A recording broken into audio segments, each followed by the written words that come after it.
aprobó en tercer debate. ¿De qué se trata esto? Es justamente a lo que nos vamos a referir de la mano del licenciado Gerardo Herrera. Él es asesor de la DGI, de la Dirección General de Ingreso.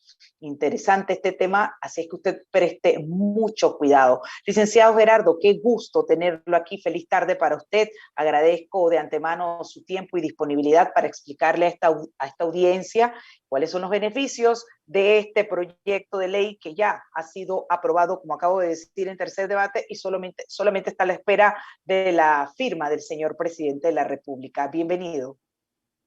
Hola, ¿qué tal? Muy buenas tardes, Edna. Muy buenas tardes a el resto de los radioyentes, al colega que se encuentra de una manera, John de León.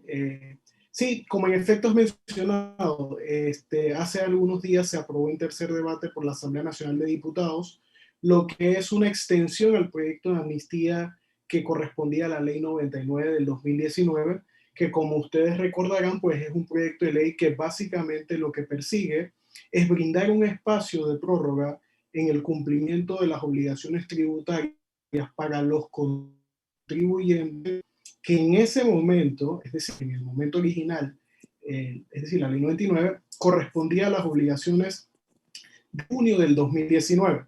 Sin embargo, pues creo que, y yo me imagino que igual ustedes con muchísima más razón, sobrará mencionar que las contingencias que obviamente pues vinieron a partir de marzo del 2020 obligan a la República de Panamá a nuevamente prorrogar esta norma hasta donde estamos hoy en día, que es el proyecto de ley que mencionas y que entre algunos de sus aspectos más relevantes, sin duda está el diferimiento en cuanto al cumplimiento de las obligaciones tributarias con 85% de descuento en algunas condiciones de intereses, recargos y multa, perdón, en el caso de intereses y recargos, en el caso de multas, pues una exoneración de hasta el 75% en la presentación de algunos formularios de manera extemporánea, el reconocimiento por primera vez en mucho tiempo a los contribuyentes que realmente cumplen de manera oportuna y adecuada sus obligaciones,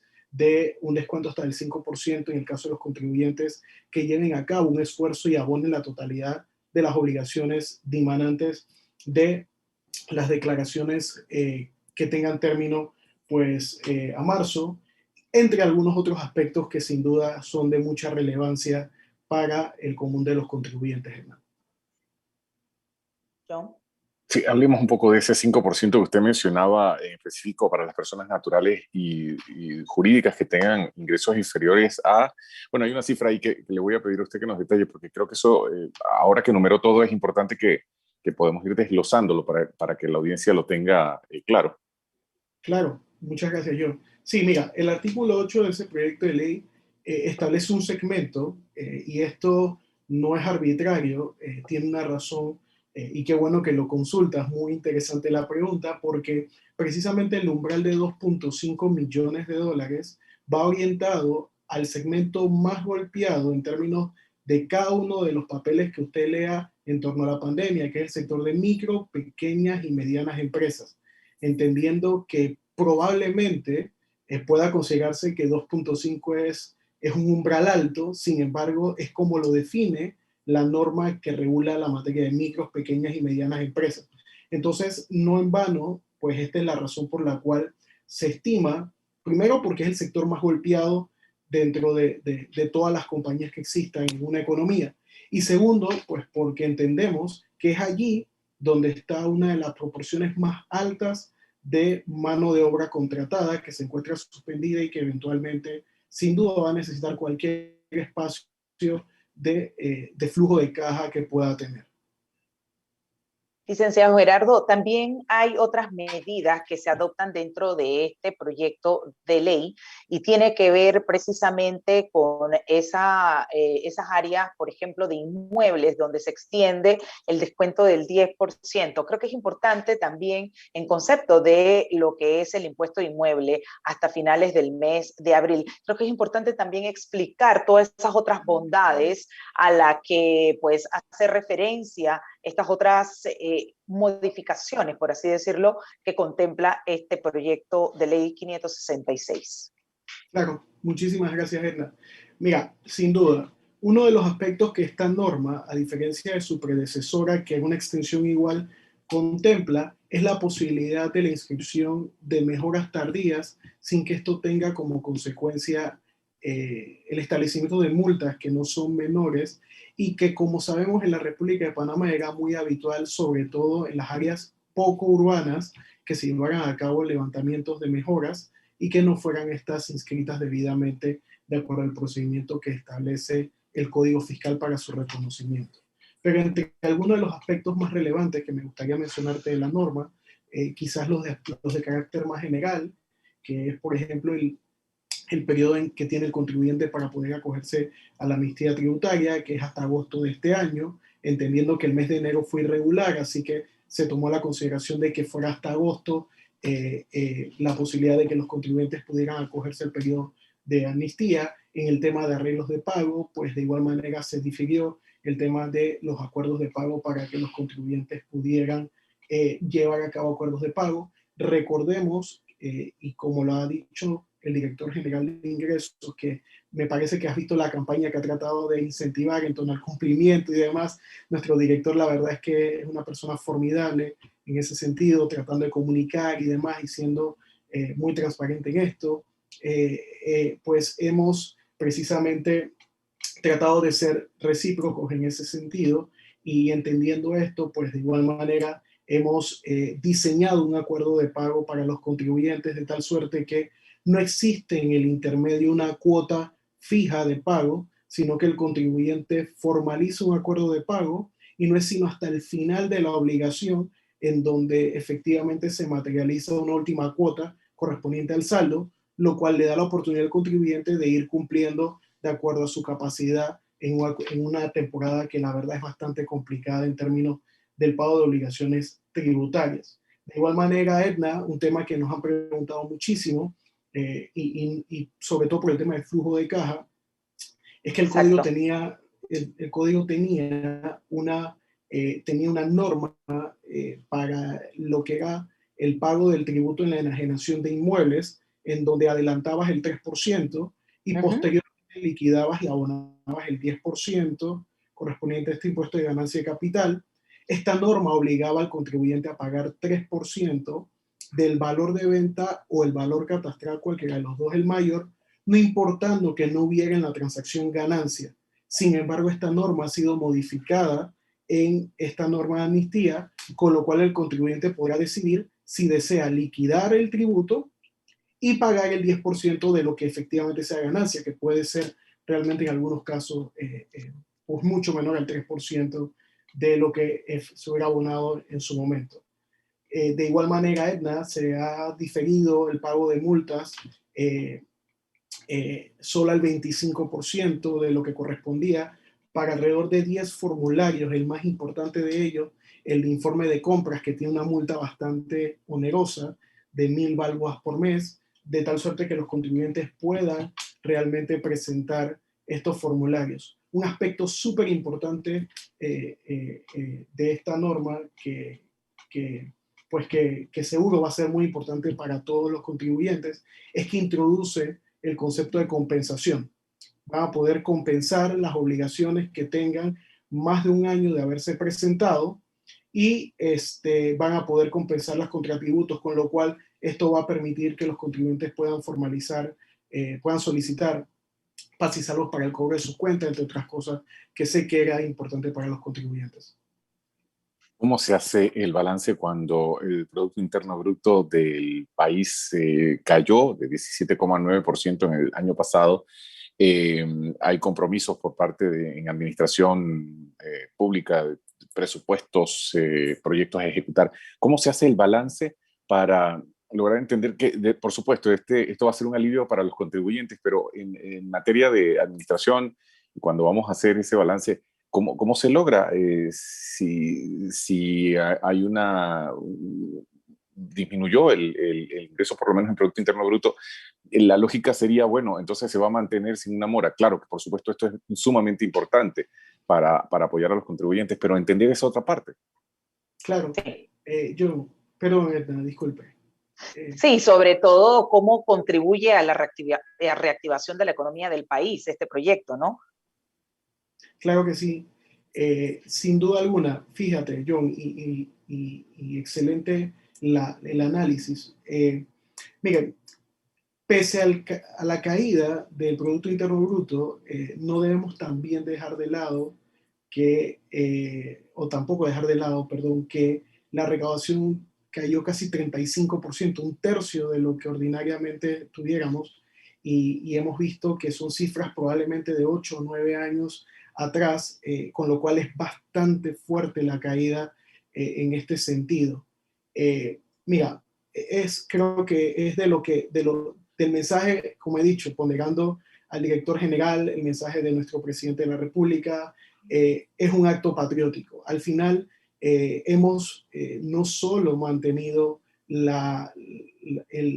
pues la ayuda o de alguna manera las transferencias que se han triplicado producto de la pandemia y obviamente de la suspensión de contratos laborales. Y eso solo se logra de alguna manera manteniendo una apropiada recaudación que nos permita hacerlo. Porque Panamá solo tiene dos fuentes de financiamiento y esto creo que es un tema bastante atendido en la mayoría de los medios de comunicación, y es vía o ingresos tributarios o vía deuda. Creo que más allá de eso sería un poco complejo de verdad entrar a derivarlo. Si nosotros conseguimos de alguna manera poder mantener los espacios fiscales necesarios, no va a ser necesario endeudarnos. Vamos a poder mantener las transferencias que hasta ahora se han podido mantener, Panamá Solidario, otras más que se han mantenido, las becas no se han suspendido, es decir, los espacios fiscales, la recaudación, la incidencia directa es precisamente esa.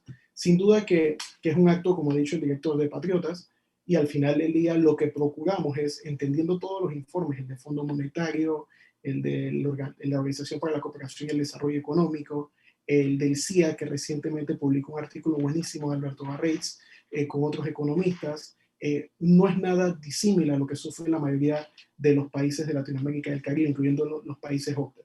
Entonces, lo que se ha procurado es garantizar que el flujo de caja de quienes pueden tributar sea el adecuado, de tal suerte que las obligaciones no terminen haciendo ya mucho más regresivo el efecto tributario de lo que ya de por sí era. Quiero preguntarle, licenciado Gerardo, en esa misma línea de la explicación que nos da con relación a esa trazabilidad, ese reto tan importante que tienen ustedes para el tema de la evasión fiscal. ¿Se prevé en los próximos meses o este proyecto prevé esa trazabilidad para lograr pues detectar a esos que pudiendo evaden pues los compromisos fiscales? Muchísimas gracias, Edna. Sin duda alguna, una de las tareas pendientes más importantes en términos de la administración tributaria, no solo panameña, pero puntualmente en Panamá, creo que es el tema a discutir, es reducir la brecha de evasión. Hay un tema que es indudable, y es que la salida de este periodo crítico, creo que no viene el caso hablar ya de pandemia, creo que todos estamos ya, honestamente, quisiéramos sencillamente sacarlo del vocabulario. Diario, claro, pero no es menos cierto que habrá, aunque es regresivo el evento por el choque en demanda y oferta, la salida no va a ser similar para todo el mundo. Habrá quienes les pegó más fuerte, las clases medias, los profesionales independientes, habrán sectores que sin duda van a necesitar muchísimo más apoyo para salir. Pero aquellos que pueden pegar ese salto, que tuvieron utilidades importantes durante el periodo de pandemia, sin duda la administración tributaria ha empezado a diseñar proyectos, primero para empezar a utilizar los datos que se consumen. Como ustedes sabrán, creo que ya lo habrán escuchado de parte de nuestro director general, estamos empezando a consumir los datos que son dimanantes de los equipos fiscales. Eso es un universo de datos bastante rico que nos va a permitir determinar con mucha precisión los niveles de utilidad. De igual manera vamos a empezar a consumir datos de factura electrónica y estamos implementando el primer departamento de ciencias de datos en la administración tributaria, con lo cual, aunado a una gestión por riesgos, va a dejar de ser arbitraria la selección de contribuyentes que entendemos producto de todo esto, que se encuentran en una situación que pudiera ser no tan kosher, pero además vamos a tener elementos de prueba bastante sencillos de entender para todos los contribuyentes, con lo cual primero dejará de ser subjetivo, con lo cual el estigma de la administración tributaria perseguidora y demás ya no va a existir, y vamos a tener datos realmente en tiempo real que nos van a permitir ser más eficientes. Es decir, que cuando lleguemos a donde un contribuyente no habrá pasado un año con relación al evento crítico o el evento que consideramos en riesgo. Cuando menciona eso, también me gustaría preguntarle, ¿hay un proyecto para llevar o digitalizar que esos trámites tributarios se puedan realizar en su totalidad en línea? ¿Eso es un hecho o está en un proceso ahora de diseño y implementación? Mira, John, te sorprenderá un poco el tema porque, fíjate, ¿no? No es para nadie un secreto que la administración tributaria, de manera obligada, tuvo que pegar un brinco en disrupción de casi 60 trámites a 120 trámites de manera obligada. Esto lo que nos prueba es que es posible ser eficientes en términos de la administración pública. Eso es bien importante. Pero, pero dicho lo anterior, sin duda que hay algunos trámites que todavía deben ser de manera virtual y que deben ser digitalizados. Eso es un proceso que esperamos en los próximos 2 años tener más, pues bien adelantado. Como sabrás, la Administración Tributaria o la Dirección General de Ingresos tiene un proyecto de modernización que es un plan desarrollado de forma quinquenal tendiente no solo a fortalecer la gestión de fiscalización de la administración, sino que también es tendiente, y ese es el segundo pilar más importante, a diseñar desde el contribuyente hacia la administración. Design thinking, diseñar para el contribuyente y por el contribuyente. Y en ese sentido, nuestro compromiso es reducir lo que nos ha dicho ya desde hace mucho tiempo el Doing Business. Panamá es uno de los países que mayor cantidad de pagos le impone a sus contribuyentes y que mayor cantidad de tiempo invierte en el cumplimiento de las obligaciones, casi 400 horas al año. Eso es demasiado tiempo para nuestros contribuyentes. Y hemos venido haciendo cosas, hemos implementado lo que conoce, creo que ya ustedes han escuchado, la cita previa, en donde el contribuyente puede establecer la hora y el momento en donde quiera acercarse a la administración, no perdiendo. Hemos estimado que ahorra en promedio en 62% del tiempo que invertía sentado en el lobby de la administración tributaria. Creo que estamos haciendo algunas cosas. Sin embargo, sin duda, hay muchísimo que hacer, sobre todo porque, como ustedes conocen, la administración tributaria en particular es quizás de las normas que más cambia, probablemente cambiará todos los años. Así que todos los años hay que modificar sistema y ajustar, pero sin duda es una tarea que es el segundo pilar más importante de los dos que corresponden al plan de modernización de la administración tributaria. Antes de pasar a las preguntas que tenemos de los seguidores en cabina, rápidamente le pregunto acerca del decreto ejecutivo 110 sobre la declaración jurada, licenciado Gerardo. Sí, Edna, muchísimas gracias por la pregunta.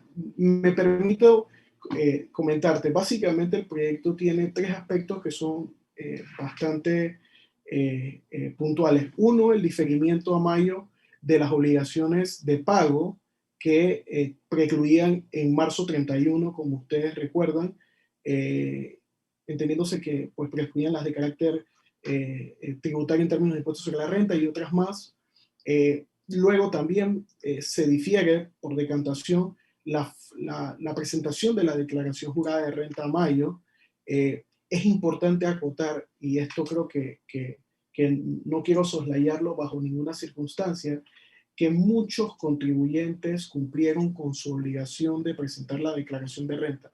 Entendemos sin duda el esfuerzo que llevaron a cabo, entendemos también el gran trabajo de parte de las empresas en cumplir con mantener sus cifras listas para que los contadores pudieran hacer su trabajo, pero de igual manera el presidente de la República en compañía con el ministro Héctor Alexander de Economía y Finanzas, pues han firmado este decreto para diferirlo. Bien importante, Edna, este artículo, esta norma tiene en uno de sus artículos, casi el final, ¿ok? Una prerrogativa para que quienes no pudiendo acogerse en su momento y formalizaron la declaración, no se acogieron a la ley 189 que establece el régimen especial para micro, pequeñas y medianas empresas, que es un régimen que busca incentivar de igual manera y hacer más procíclico realmente, o progresivo, perdón, el tributo a los contribuyentes, puedan rectificar su declaración de renta sin que esto tenga un costo o una multa y sin que esto afecte la posibilidad de mantener la rectificativa ordinaria que ya tenía el código prevista que usted podría presentar en caso de errores y demás. Entonces creo que esto es bien importante para efectos de los contribuyentes saberlo. La norma básicamente tiene estos tres aspectos. Sí, brevemente nos vamos con las preguntas de quienes pues nos siguen. Por favor, Jimmy.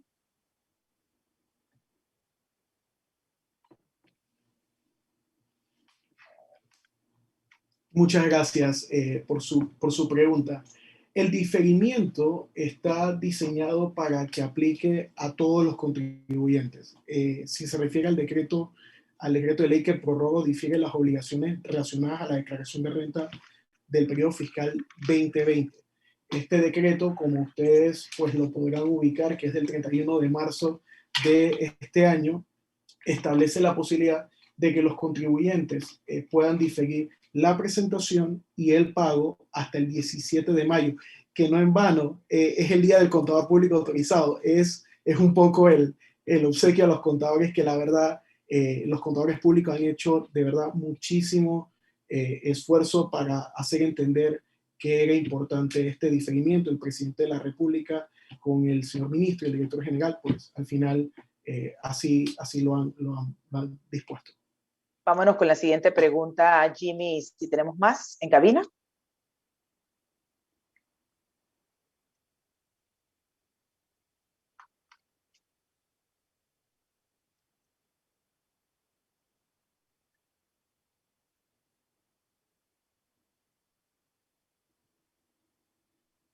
Muchísimas gracias. En efecto, recordemos que producto de la entrada en vigencia de algunos artículos del Código de Procedimiento Tributario, en efecto se le da la capacidad al presidente de la República en compañía del ministro de la cartera de que mediante un decreto pueda diferir el pago o las obligaciones tributarias por temas muy puntuales. Y es el caso casualmente, licenciada Edna, del decreto que usted menciona y que creo que pues si fuera el caso, con mucho gusto lo pongo a su disposición, se lo enviaría para que lo hiciéramos público para el caballero o el radio oyente que nos hace la consulta. Por acá tenemos más preguntas que nos llegan a través de las redes, licenciado. Le ruego, porque nos quedamos cortos de tiempo, seamos un poco más pues sucintos en la respuesta. @Néstor Yagay dice, ¿por qué los que declaran y tienen un crédito no se les devuelve?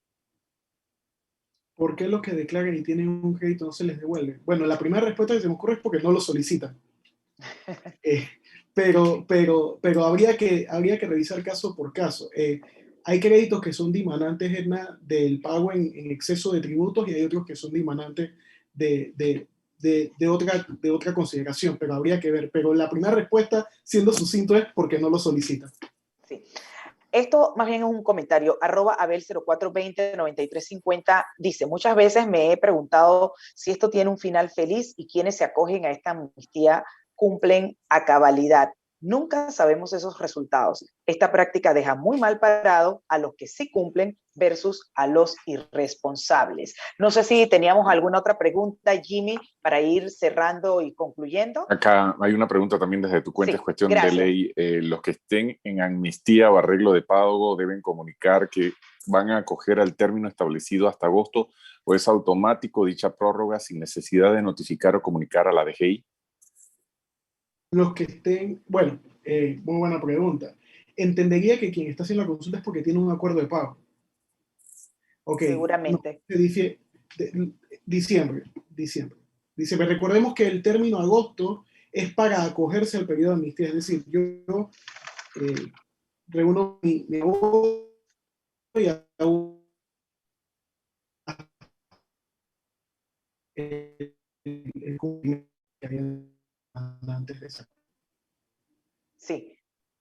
Creo que no se entendió la respuesta, licenciado, porque perdimos la comunicación brevemente. ¿Puede repetir lo que señaló la respuesta, por favor? Ya vamos a retomar la comunicación nuevamente con Sí. el licenciado Herrera Martínez. Así es. Vale, perdonen. Sí.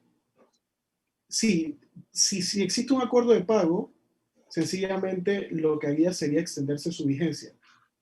Si no se ha hecho un acuerdo de pago, tendría que entonces formalizar un acuerdo de pago. Recordemos que este es un acuerdo de pago muy particular destinado al periodo de amnistía y que si existe otro acuerdo de pago, pues tendría que disentir del otro acuerdo de pago que existía, ¿no? El que se hace de manera ordinaria.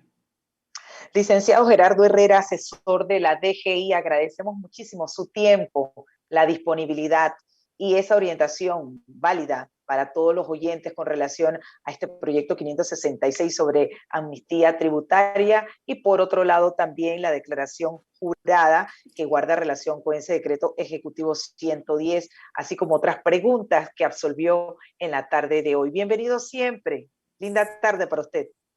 Muchísimas gracias a usted, muchísimas gracias a tus radioyentes de parte de la Administración Tributaria Aetna, siempre las puertas abiertas y muchísimas gracias a los contribuyentes que han cumplido con sus obligaciones. Linda tarde para ustedes también.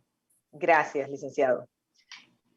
4:36. Así es, brevemente nos vamos a cumplir con nuestra pausa comercial, pero al volver ya tenemos aquí para hacer un balance rápidamente de lo que fueron los días de Semana Santa en las provincias como Pedací, Penonomé y por supuesto cómo se vio esa reactivación económica. Usted no se mueva porque ya volvemos.